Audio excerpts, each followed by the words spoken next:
അൽഹംദുലില്ലാഹി റബ്ബിൽ ആലമീൻ സല്ലല്ലാഹു വസല്ലമ അലാ നബിയിന മുഹമ്മദിൻ വഅലിഹി വസഹ്ബിഹി അജ്മഈൻ. അമ്മാ ബഅദ് ഫഇന്ന ഖൈറൽ ഹദീസ് കിതാബുല്ലാഹ് വഖൈറുൽ ഹദീ ഹദീ മുഹമ്മദിൻ സല്ലല്ലാഹു അലൈഹി വസല്ലം വശറൽ ഉമൂരി മുഹ്ദസാത്തുഹാ കുല്ലു ബിദ്അത്തിൻ ദലാല. ബഹുമാനപ്പെട്ട സഹപ്രവർത്തകന്മാരെ, വിശിഷ്ടാതിഥികളെ, സഹോദരന്മാരെ, സഹോദരികളെ,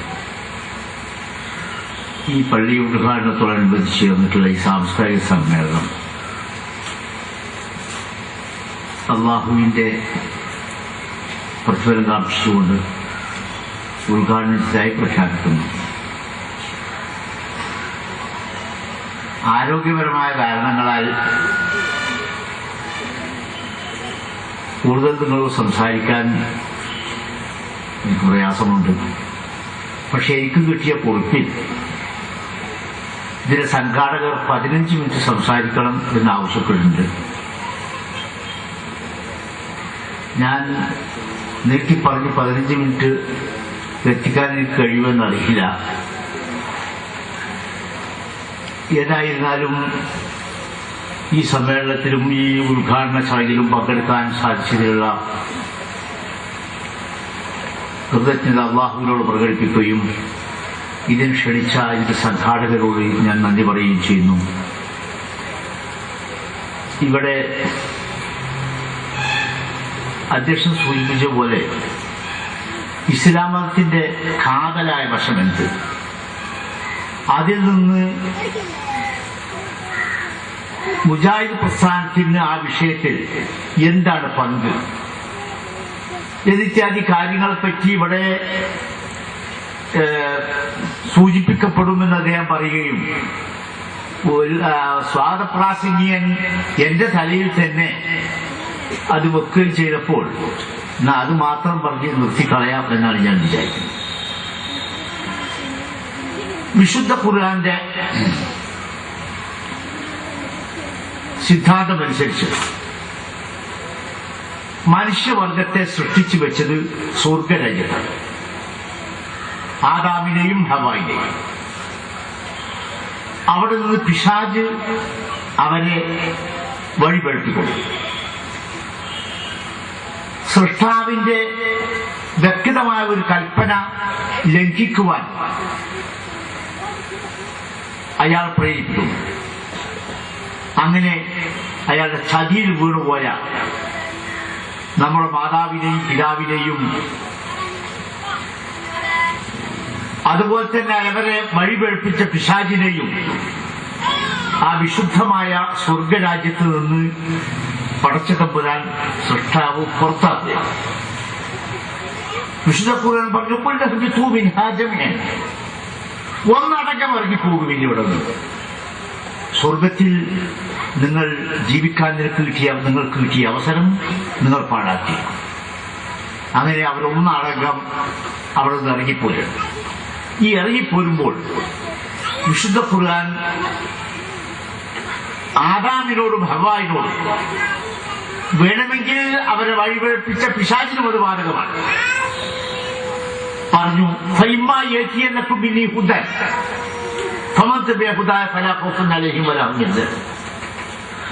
നിങ്ങൾ ഇവിടെ നിന്ന് ഇറങ്ങിപ്പോകുന്നു എന്ന് ശരി, ഇറങ്ങിപ്പോകണം എന്ന് ശരി, എന്നാൽ ഞാൻ നിങ്ങൾ അങ്ങനെ കൈയൊഴിക്കാൻ വിചാരിച്ചിട്ടില്ല.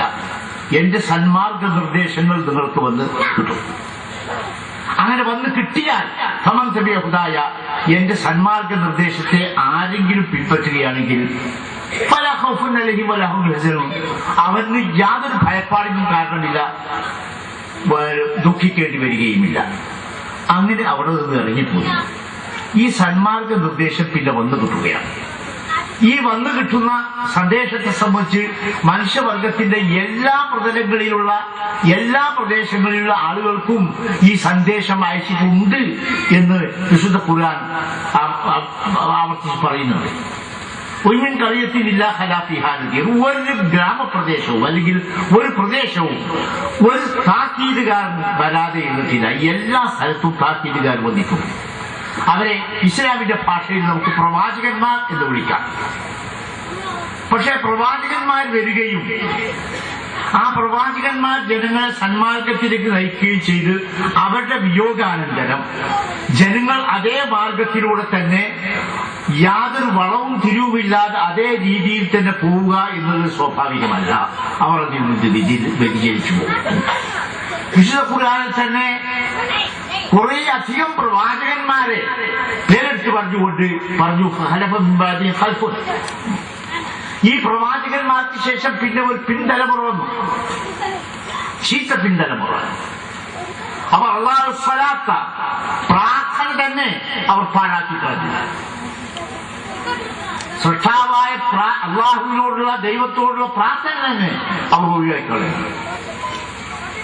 ഒത്തബാക്കി പിന്നെ അവർ തന്നിഷ്ടപ്രകാരം തന്നിഷ്ടത്തെ പിന്തുടർന്നു. അതിന്റെ ഫലം ഫസൗഫയൽഖൂന ഗയ്യൻ, അവർ നാശം കണ്ടെത്തി. ഈ രീതിയിൽ പ്രവാചകന്മാരുടെ മാർഗത്തിൽ നിന്ന് ആളുകൾ വ്യതിചലിക്കുമ്പോൾ വീണ്ടും അതേ മാർഗം അവരെ ധരിപ്പിക്കുകയും അതിലേക്ക് കൊണ്ടുവരികയും ചെയ്യുവാനുള്ള പ്രക്രിയ നടക്കുന്നു. അത് പ്രവാചകന്മാർ വന്ന് നടത്തിയിട്ടുണ്ട്, അതല്ലാത്ത ആൾക്ക് വന്നിട്ടുണ്ട്. പ്രവാചകന്റെ ഒരു വചനം ഇങ്ങനെയാണ്: കാനത്ത് ബനൂ ഇസ്രായീല തസൂസുഹുൽ അംബിയ കുല്ലമാ ഖലഫ നബിയ്യുൻ ഖൽഫഹു كلما هلك نبي خلفه نبي إلا أنه ليس بعد نبي فسيكون خلفاء فيكثرون. ഇസ്രായേലി സമൂഹത്തെ സംബന്ധിച്ച് പറഞ്ഞാൽ പ്രവാചകന്മാർ അവരെ നയിച്ചുകൊണ്ടിരുന്നു. ഒരു പ്രവാചകൻ കടന്നു പോകുമ്പോൾ മറ്റൊരു പ്രവാചകൻ വന്നുകൊണ്ടിരുന്നു.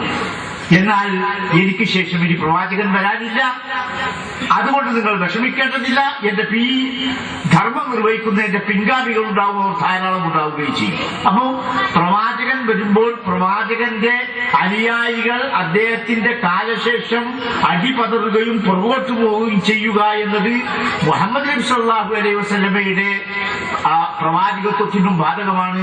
അദ്ദേഹത്തിന് ശേഷം അദ്ദേഹത്തിന്റെ ആളുകൾ അകന്നു പോകാം. ഇത് നമ്മൾ സാധാരണ കേൾക്കുന്ന, പ്രത്യേകിച്ച് മുജാഹിദ് പ്രവർത്തകന്മാരെ ആളുകൾ സാധാരണ കേൾക്കുന്ന കാര്യങ്ങളാണ്. നബി സല്ലല്ലാഹു അലൈഹി വസല്ലം പറഞ്ഞു, ബദഅൽ ഇസ്ലാമു ഗരീബൻ, ഇസ്ലാം അപരിചിതാവസ്ഥയിൽ കടന്നുവന്നു. ഇസ്ലാമികമായ ആദർശങ്ങൾ ജനങ്ങളോട് പറഞ്ഞപ്പോൾ ആളുകൾ അന്തം വിടുകയും തീരെ പരിചയമില്ലായ്മ ഭാവിക്കുകയും ചെയ്തു. പിന്നീട് അത്യധ്വാനം ചെയ്ത ആളുകൾ അത് പറഞ്ഞ് പഠിപ്പിക്കുകയും മനസ്സിലാക്കി കൊടുക്കുകയും ചെയ്തു. എന്നാൽ പിന്നീട് ഒരു കാലം വരുമ്പോൾ ആരംഭിച്ച പോലെ തന്നെ ആവർത്തിക്കേണ്ടി വരുന്ന അവസ്ഥ മുസ്ലിങ്ങളിൽ തന്നെ ഞാൻ നീട്ടി പറയാൻ വിചാരിക്കുന്നില്ല. കാരണം 15 മിനിറ്റും കടന്നു പോകുന്നത് തീരെ ക്ഷന്തവ്യമല്ല. ഏതെങ്കിലും ആകട്ടെ, നബി സല്ലല്ലാഹു അലൈഹി വസല്ലമ പ്രവാചകൻ എന്നുള്ള നിലക്ക് നിയുക്തനായത് മക്കായിൽ. ആ മക്ക എന്ന് പറയുന്ന ഇസ്ലാമിന്റെ വിളനിലമാണ്. ഖലീൽ ഇബ്രാഹിം അലൈഹിസ്സലാമും അതുപോലെ തന്നെ അദ്ദേഹത്തിന്റെ മകൻ ഇസ്മായിൽ, ഇവർ രണ്ടുപേരുമാണ് ഏകദൈവ വിശ്വാസത്തിന്റെ ലോകം കണ്ടതിൽ വെച്ച് ഏറ്റവും വലിയ പ്രഗത്ഭരായ പ്രവാചകന്മാർ. അവർ ജീവിക്കുകയും പഠിപ്പിക്കുകയും മനസ്സിലാക്കി കൊടുക്കുകയും ചെയ്ത ഇസ്ലാം ആ നാട്ടുകാർക്ക് അപരിചിതമായി പോകുന്ന ഒരവസ്ഥ പ്രവാചകൻ വന്നപ്പോൾ ഇബ്രാഹിമിനെ ബഹുമാനിക്കുന്ന, ഇസ്മായിലിനെ ബഹുമാനിക്കുന്ന, അവർ രണ്ടുപേരുടെയും ബിംബമുണ്ടാക്കി വെച്ച അവരെ ബഹുമാനിക്കുന്ന ആളുകൾ അവരുടെ ആദർശം പറഞ്ഞപ്പോൾ അവർക്ക് മനസ്സിലായില്ല. അപ്പോൾ പ്രവാചകൻ അവരുടെ ഈ ആദർശത്തിലേക്ക് കൊണ്ടുവരുവാൻ വേണ്ടി അത്യധ്വാനം ചെയ്യേണ്ടി വന്നു. ആ നാട്ടിൽ എല്ലാവരുടെയും കണ്ണിനുള്ളിയായിരുന്ന പ്രവാചകൻ അവിടെ അപരിചിതനായി. ആ നാട്ടുകാരൻ എന്നുള്ള നിലക്ക് അദ്ദേഹത്തിന് അവിടെ നിൽക്കാൻ നോക്കിയില്ലാതെ അദ്ദേഹം ആ നാട് വിട്ടു പോകേണ്ടി വന്നു. അതാണ് ബദഅൽ ഇസ്ലാമു ഗരീബൻ, ഒരപരിചിതാവസ്ഥയിലാണ് ആരംഭിച്ചത്. പക്ഷേ അതെല്ലാം ആളുകൾ മനസ്സിലാക്കിയതിനു ശേഷം പിന്നെയും ഈ അപരിചിതാവസ്ഥ വരും എന്നാ പറഞ്ഞു. അപരിചിതാവസ്ഥ വരികയും ഇതിൽ നാളുകൾ ഒഴിഞ്ഞു പോവുകയും ഖൽഫു ചീത്ത പിന്തലമുറ വരികയും ചെയ്യുമ്പോൾ അവിടെ എന്താണ് ചെയ്യേണ്ടത്? അവിടെയാണ് നബി സല്ലല്ലാഹു അലൈഹി വസല്ലം പറഞ്ഞു, ഫതൂബാലിൽ ഖുറബ, പ്രയാസമാണ്, ബുദ്ധിമുട്ടാണ് ആളുകൾ സന്മാർഗത്തിലേക്ക് കൊണ്ടുവരിക എന്നത്, അവർ പറഞ്ഞു പഠിപ്പിക്കുക എന്നുള്ളത് എളുപ്പമല്ല എന്ന് വിചാരിച്ച് നിങ്ങൾ അതിൽ മടുപ്പ് കാണിക്കരുത്.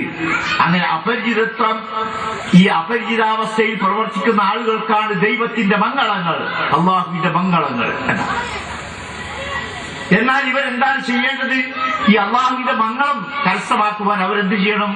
അല്ലദീന യുസ്ലിഹൂന മാ അഫ്സദനാ മിൻ സുന്നത്തി, എന്റെ സുന്നത്തിൽ ജനങ്ങൾ കേടുവെട്ടിയാൽ എന്താക്കിയാൽ മതി.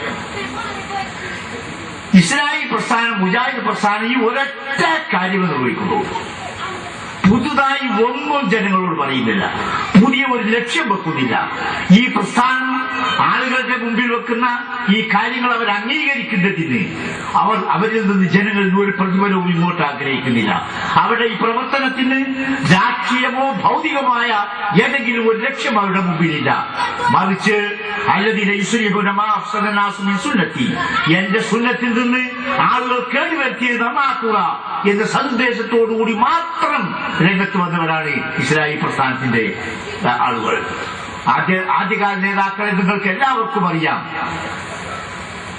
മക്കം അബ്ദുൽ ഖാദർ മൗലവി പോലെയുള്ള മഹാരഥന്മാരായ ആളുകൾ കേരളത്തിലെ മുസ്ലിങ്ങൾക്ക് ചെയ്ത ഉപകാരം എന്ത്, അല്ലെങ്കിൽ അവരെ വഴി നടത്താൻ വേണ്ടി കാണിച്ചു കൊടുത്ത വഴി എന്ത് എന്ന് സംബന്ധിച്ച് അറിയാത്ത ആ മുസ്ലിങ്ങൾ കൂടി ഉണ്ടാവുകയില്ല. ഞാൻ പറയുന്നത് ശരിയാണോ തെറ്റാണോ എന്ന് എനിക്കറിയില്ല. എന്റെ ഏറ്റവും അടുത്തൊരു സ്നേഹിതനുണ്ടായിരുന്നു തെക്കൻ പ്രദേശത്ത്. CM അബ്ദുൽ ഖാദർ എന്നാണ് അദ്ദേഹത്തിന്റെ പേര്. അദ്ദേഹം പറഞ്ഞത്, എന്റെ പിതാവ് മക്കം അബ്ദുൽ ഖാദർ മൗലവിയുടെ വീട്ടിൽ അദ്ദേഹത്തിന്റെ നിർദ്ദേശങ്ങൾ കേൾക്കുവാൻ വേണ്ടി ചെന്നിരിക്കാറുണ്ടായിരുന്നു. പലപ്പോഴും അവിടെ ഉറങ്ങാറുണ്ടായിരുന്നു. ബഹുമാന്യനായ നാണുവാശാൻ, നിങ്ങൾക്കറിയാമല്ലോ, നാണുവാശാൻ എന്ന് പറഞ്ഞാല്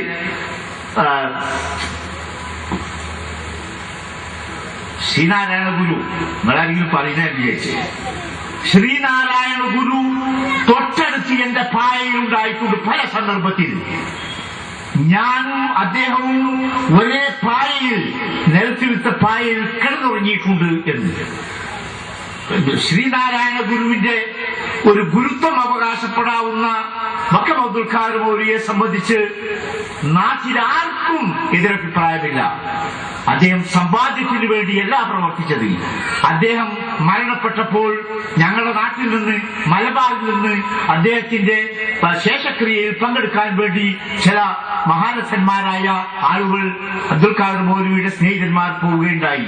അവർ ചെന്ന് കണ്ട് അന്തം വിട്ടുപോയി. അദ്ദേഹത്തിന്റെ വീട് ജപ്തി ചെയ്യപ്പെട്ടു പോയിരുന്നു. പണക്കാരനായ മക്കം അബ്ദുൽ ഖാദർ മൗലവി, സമ്പന്നനായ അബ്ദുൽ ഖാദർ മൗലവി, അതുപോലെ തന്നെ പണ്ഡിതനായ അബ്ദുൽ ഖാദർ മൗലവി അദ്ദേഹത്തിന്റെ വീട് കടപ്പെട്ട് ജപ്തി ചെയ്തു പോയിരുന്നു. അദ്ദേഹത്തിന്റെ വീട്ടിലെ ഗ്രന്ഥശാലയിൽ നിന്നുള്ള ഗ്രന്ഥങ്ങൾ ഒന്നാകെ പുറത്ത് വലിച്ചെറിഞ്ഞ് അതിന്റെ മുമ്പുള്ള തെങ്ങുതോട്ടത്തിൽ ഒന്നാകെ കൂമ്പാരമായി കൂടിക്കിടക്കുകയായിരുന്നു. സമൂഹത്തിന് വേണ്ടി അദ്ദേഹം സേവനം ചെയ്തു എന്ന് പറയുന്നത് അദ്ദേഹം ഒന്നും നേടിയില്ല, ഉള്ളതെല്ലാം അദ്ദേഹത്തിന് നഷ്ടപ്പെടുകയായിരുന്നു എന്ന് സൂചിപ്പിക്കാൻ വേണ്ടിയാണ് ഞാൻ ഈ കഥ പറഞ്ഞത്. ഇസ്ലാഹി പ്രസ്ഥാനത്തിന്റെ ഒരു മാതൃകയായി വേണമെങ്കിൽ ഈ രീതി അല്ലെങ്കിൽ മക്കം അബ്ദുൽ ഖാദർ മൗലവിയെ നമുക്കെടുക്കാവുന്നതാണ്, ഏത് പ്രദേശത്തുള്ള ആളുകളായാലും ശരി. പക്ഷേ മക്കം അബ്ദുൽ ഖാദർ മൗലവിയെ സംബന്ധിച്ച് വളരെ നല്ല അഭിപ്രായം ശക്തമായി പ്രചരിച്ചിരുന്ന ഒരു കാലത്താണ് എറിയാട്, ഞങ്ങളുടെ പ്രദേശത്തു നിന്നുള്ള തിരുവങ്ങാടിയിൽ നിന്നുള്ള മൗലവി അതുപോലുള്ള ആൾക്കാരും നിങ്ങളെ എറിയാട് വന്ന് താമസിക്കേണ്ടി വന്ന് ഒരു സുരക്ഷിതത്വം വിചാരിച്ച് വന്നതാണ്. ഞാൻ ചരിത്രം ആവർത്തിക്കുന്നില്ല.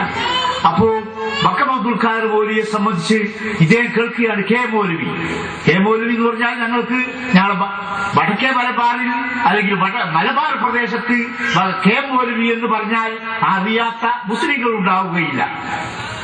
മുജാഹിദ് പ്രസ്ഥാനത്തിന് ഏതായാലും അറിയാം. മുജാഹിദ് പ്രസ്ഥാനം അല്ലാത്തവർക്ക് ശത്രു എന്നുള്ള നിലക്കും അദ്ദേഹം സുപരിചിതനാണ്. മക്കം അബ്ദുൽ ഖാദർ മൗലവിക്ക് ഈ മേന്മ മനസ്സിലാക്കിയ അദ്ദേഹം ഒരിക്കൽ വിലപിക്കുകയുണ്ടായി. പടച്ചവനെ, മക്കം അബ്ദുൽ ഖാദർ മൗലവി എത്ര മഹാനായ മനുഷ്യനാണ്, എന്തെല്ലാം ഗുണങ്ങളാണ് അദ്ദേഹത്തിനുള്ളത്. പക്ഷെ എന്ത് ചെയ്യും, അയാൾ വഹാബിയായി എന്നാണ് കേൾക്കുന്നത്. എന്താണ് പിന്നെ ഇത്രയധികം ഗുണമുണ്ടായിട്ട് ഫലം? ഇത്ര നല്ലൊരു മനുഷ്യൻ വഹാബിയായി നശിച്ചു പോവുകയില്ലേ? അതുകൊണ്ട് അദ്ദേഹത്തെ ഒന്ന് പോയി കണ്ട് അദ്ദേഹത്തെ വഹാബിയത്തിൽ നിന്ന് ഒന്ന് പിന്തിരിപ്പിക്കല്ലാതെ വേറൊരു മാർഗമല്ല. അങ്ങനെ മൗലവിനെ അടുത്ത് പരിചയമുള്ള ആളുകൾക്ക് അതൊക്കെ സ്വാഭാവിക, ഒരു ശുദ്ധനായ ആളാണ്. അദ്ദേഹം പോവുകയാണ്. പോയി മക്കം അബ്ദുൽ ഖാദർ മൗലവിയായിട്ട് സംസാരിക്കുന്നു. അദ്ദേഹം വഹാബിയത്തിൽ നിന്ന് ഇങ്ങോട്ട് വരാൻ വേണ്ടി മുജാഹിദ് പ്രസ്ഥാനത്തിൽ നിന്ന് ആദർശപരമായ മുജാഹിദത്തിൽ നിന്ന് ഇങ്ങോട്ട് കൊണ്ടുവരാൻ വേണ്ടിയുള്ള ശ്രമമാണ്. അദ്ദേഹം ഗ്രന്ഥങ്ങൾ എടുക്കുന്നു, വിശുദ്ധ ഖുർആൻ എടുക്കുന്നു, പ്രവാചകന്റെ ചരികൾ എടുക്കുന്നു, വായിക്കുന്നു, കാണിച്ചു കൊടുക്കുന്നു, മനസ്സിലാക്കി കൊടുക്കുന്നു. അപ്പോ കെ മൗലവി പറയുന്നു, ഈ കിതാബൊക്കെ ഞാൻ നേരത്തെ ഓതിയതാണ്, നേരത്തെ ഓതിക്കൊടുത്തതാണ് ആളുകൾക്ക്. പക്ഷേ ഇതിലൊക്കെ ഇതുണ്ട് എന്നുള്ളത് ഇപ്പോഴാണ് എനിക്ക് മനസ്സിലായി. ഞാൻ പലപ്പോഴും അദ്ദേഹവുമായി സംസാരിച്ചുകൊണ്ടിരുന്നപ്പോൾ ഇപ്പോഴാണല്ലോ ഞാൻ മുസ്ലിമായത് എന്ന് ഞാൻ പറഞ്ഞു പോയിട്ടുണ്ട്. പിന്നെ അദ്ദേഹം വക്കം അബ്ദുൽഖാർ മൗലവിയുടെ അടുത്തുനിന്ന് വരുന്നത് 1-ാം നമ്പർ വഹാബിയായാണ്. അദ്ദേഹം ഈ ലോകത്തോട് വിട പറയുന്നത് വരെ അതിനു വേണ്ടി ത്യാഗോജ്വലമായി അതിനുവേണ്ടി പ്രവർത്തിച്ചിട്ടുണ്ട്. അദ്ദേഹത്തിന്റെ വളരെ അടുത്ത ഒരു ശിഷ്യൻ, ഒരിക്കലും കളവ് പറയാത്ത ഒരു ശിഷ്യനാണ്. ഞാൻ മുജാഹിദ് പ്രസ്ഥാനക്കാർക്കൊക്കെ അറിയാം, KP മുഹമ്മദ് മൗലവി. വളരെ കാലത്തോളം 25 വർഷം കേരളത്തിൽ മുജാഹിദിന്റെ ജനറൽ സെക്രട്ടറി ആയിരുന്നു. അദ്ദേഹം പറഞ്ഞു, ഞാനും ബഹുമാന്യനായ കെ മൗലവിയും കൂടി ഒരു ചെറിയ അങ്ങാടിയിലൂടെ കടന്നു പോവുകയാണ്. എനിക്ക് ചായ കുടിക്കണമെന്നുണ്ട്. ഞാൻ മൗലവിയോട് പറഞ്ഞു, കെ മൗലവിയോട് പറഞ്ഞു, നമുക്കൊരു ചായ കുടിക്കാം മൗലവി. അപ്പൊ മുഹമ്മദ് പോയി കുടിച്ചോ, ഞാനിവിടെ ഇരിക്കാം. അവിടെ മരത്തിന്റെ തണലിയിരുന്നു. എന്നിട്ട് ചായ കുടിച്ചു വന്നു. രണ്ടാൾ കൂടി എഴുന്നേറ്റു. അപ്പൊ മുഹമ്മദെ, നിനക്കറിയാമോ, ഞാനും നിന്റെ കൂടെ ആ പീഡിയയിൽ ഹോട്ടലിലേക്ക് കയറി വരികയും ഞാൻ കെ എം മൗലവിയാണ് എന്നറിയുകയും ചെയ്തിരുന്നുവെങ്കിൽ നിനക്ക് പോലും ആ കടക്കാരൻ, ആ കച്ചവടക്കാരൻ, ചായപ്പൂഴിയക്കാരൻ ചായ തരില്ല. അദ്ദേഹത്തിന്റെ പ്രവർത്തന മുഖേന ജനങ്ങളെ മാറ്റാൻ വേണ്ടിയുള്ള ശ്രമത്തിനിടക്ക് അദ്ദേഹത്തിന് നഷ്ടപ്പെട്ട കാര്യങ്ങൾ നിങ്ങൾ ആലോചിച്ച് നോക്കുക. പക്ഷേ അദ്ദേഹം ധീരമായി നിൽക്കുകയും അദ്ദേഹം ആത്മാർത്ഥമായി പ്രവർത്തിക്കുകയും ചെയ്തു. ഇന്നീ കാണുന്ന സമൂഹത്തിന്റെ മുഴുവൻ മാറ്റങ്ങൾക്കും നാന്ദി കുറിച്ചുകൊണ്ടുള്ള അദ്ദേഹത്തിന്റെ പ്രവർത്തനം എക്കാലത്തും ഇസ്ലാമി പ്രവർത്തകന്മാർ ഉറപ്പാണ്. അപ്പൊ എന്താണ് മുസ്ലിം സൊസൈറ്റിയിൽ ഇത്ര വലിയ മാറ്റം? എന്താണ് മറ്റേ ഇയാള് ഇസ്ലാമി പ്രസ്ഥാനം ഇത്ര കാര്യമായി മാറ്റം വരുത്തിയത്? എന്താണ് ഇതിന്റെ ലക്ഷ്യം എന്ന് പറഞ്ഞാൽ അത് സുദീർഘമായി പ്രസംഗിക്കേണ്ട കാര്യമാണ്. അതിന് നമുക്ക് രണ്ടു കൂട്ടർക്കും സമല്ല.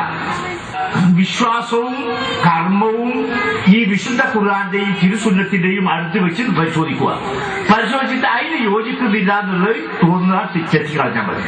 നിങ്ങൾ മുജാഹിദായി, നിങ്ങൾ ഇസ്ലാമി പ്രസ്ഥാനത്തിന്റെ ആളായി, വേറൊന്നുമില്ല. ഞങ്ങളെ കണ്ട സലാം പറയണ്ട, ഞങ്ങൾക്ക് നിങ്ങളൊന്നും തരണ്ട, ഞങ്ങളെ കുട്ടികൾക്ക് നിങ്ങൾ കുട്ടികളെ കെട്ടിച്ചു കൊടുക്കണ്ട, അല്ലെങ്കിൽ അങ്ങോട്ടും വേണ്ട, ഒന്നും ആവശ്യമില്ല. നിങ്ങളുടെ വിശ്വാസവും ആചാരവും വിശുദ്ധ ഖുർആന്റെയും തിരുസുന്നത്തിന്റെയും മുമ്പിൽ വെച്ച് നിങ്ങൾ പരിശോധിച്ചാൽ അതിന് യോജിക്കുന്നില്ല എന്ന് പറയുന്ന ഭാഗം മാത്രം ഒഴിവാക്കിയാൽ മതി. ബസ് കഴിഞ്ഞു. പിന്നെ നമ്മളൊരു ബന്ധം തന്നെ വേണ്ട. ഈ കാര്യം ജനങ്ങൾക്ക് പഠിപ്പിച്ചു കൊടുക്കുവാൻ വേണ്ടി മാത്രമാണ് ഈ പ്രസ്ഥാനം. അല്ല, ആ പ്രസ്ഥാനത്തിന് ഭൗതിക ലക്ഷ്യമില്ല. ഈ കാര്യം മനസ്സിലാക്കി കൊടുക്കുവാൻ വേണ്ടി മാത്രം നിങ്ങൾ സമീപിക്കണം. അത്രയധികം മോശമായിരുന്നോ നമ്മൾ? മോശമായിരുന്നോന്നോ? ഇസ്ലാംകാരി 5 കേട്ടോ. ഒന്ന് ശാസ്ത്രീകരിമ ചെല്ലാണ്. നമ്മളെല്ലാ ആൾക്കാർക്കും ശാസ്ത്രീകരിമിന്റെ അർത്ഥമൊക്കെ അറിഞ്ഞിരുന്നു. അന്ന് ഇസ്ലാമി പ്രസ്ഥാനം വരുന്നതിന് മുമ്പ് ഞങ്ങളുടെ നാട്ടിലൊരു പ്രസിദ്ധമായ കഥയുണ്ട്. ഒരു ബാംഗ്ലൂർക്കാരന് ഒരാളെ പരിചയപ്പെട്ടു, കോഴിക്കോട്ടുകാരൻ. ആ ബാംഗ്ലൂർക്കാരനോട് ചോദിച്ചു, ക്യാ മുസൽമാൻ ഹോ, നിങ്ങൾ മുസ്ലിമാണെന്ന് വെച്ചാൽ ഹാ മുസൽമാൻ ഹോ. അപ്പോ ഇയാൾ ചോദിച്ചു, സാത്ത് കരിമ മാലൂം ഹൈ? वो हमारा बैंगलोर का बड़ा मस्जिद का पेशी इमाम को मालूम है. बस ആ തരത്തിലുള്ള ഒരു വസ്തുക്കളെ യാണ് ഇസ്ലാമി പ്രസ്ഥാനത്തിന് നേരിടേണ്ടി വന്നത്.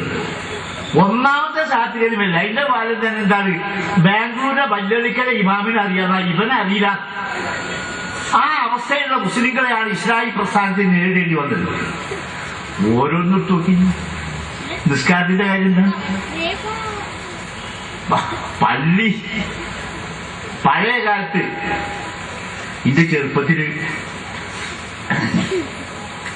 ഇത് ഉമ്മയുടെ വീട്ടിലേക്ക് ഇങ്ങനെ പോലെ ഒരു പള്ളി, വലിയൊരു പള്ളിയുണ്ട്, പഴയ പള്ളി, അതിന്റെ അടുത്ത് കൂടെയാണ്. അവിടെ പിന്നെ മറയിലൊക്കെ ഉണ്ട്. അവനോട് ഉമ്മ പറഞ്ഞാ പള്ളിക്കാട്ടിലേക്ക് നോക്കരുത് കേട്ടോ, പള്ളിയിൽ എന്തായാലും നോക്കരുത്. എന്താ അവിടെ ഊഹാനി ഉണ്ടാവും. ഊഹാനി എന്തായാലും എനിക്ക് ഇപ്പോഴും മനസ്സിലായില്ല, അമ്മക്ക് മനസ്സിലായിക്കൊള്ളും എനിക്കറിയില്ല. ഒന്നും അറിയാം, പള്ളിക്ക് നോക്കാൻ പാടില്ല, പകലിന്ന് അറിയാം, നോക്കലൊക്കെ ഇല്ല. എന്നാ പിന്നെ രാത്രിയോ, രാത്രി ജിന്നുണ്ടാവുന്ന പിന്നെ എന്താ പള്ളി? പകല് ഊഹാനിയായിട്ടും പോയി, രാത്രി ജിന്നായിട്ടും പോയി. അതുകൊണ്ട് ഞാൻ തമാശ പറയാ, ഇത് ഇനി പറയുന്നത് തമാശ, വെറും തമാശയാണ്. നമ്മളെ നാട്ടിലൊക്കെ പള്ളികളിൽ ഈ ദർസുണ്ടല്ലോ, ദർസ് തുടങ്ങാൻ കാരണം ആ ജിന്നും റൂഹാനും പിടിക്കുകയാണെങ്കിൽ അന്യ രാജ്യക്കാരെ പിടിച്ചോട്ടെ എന്ന് വിചാരിച്ച് കുട്ടികളെ കൊണ്ടുവന്നാക്കിയതാണോ എന്നായിരിക്കും സത്യം. ആ അവസ്ഥ മാറി. ഇസ്രായേൽ പ്രസ്ഥാനം വരുമ്പോൾ ഓരോന്ന് നോക്കിയാല് പിന്നെ എന്റെ 15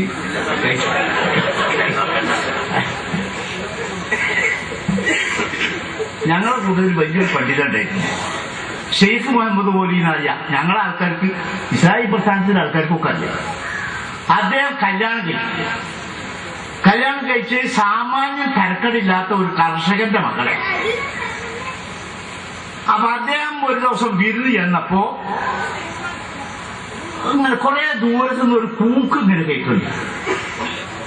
അപ്പോ കൂക്ക് പഴയ കാലത്ത് അങ്ങനെയാണല്ലോ, കർഷക പിന്നെ രാത്രി കൂക്കൊക്കെ കേൾക്കും. അപ്പോ അല്ല, ഇയാൾ അമ്മോശാക്ക് ഇറങ്ങിയിട്ട് അങ്ങോട്ടും ഒരു കൂക്ക്. ഇതെന്തൊരു കഷ്ടാണ്. അപ്പോ എന്താണ് ഞാൻ ചോദിച്ചു, എന്താണ് ഈ കൂക്ക്? അവൂപ്പര് പറഞ്ഞു,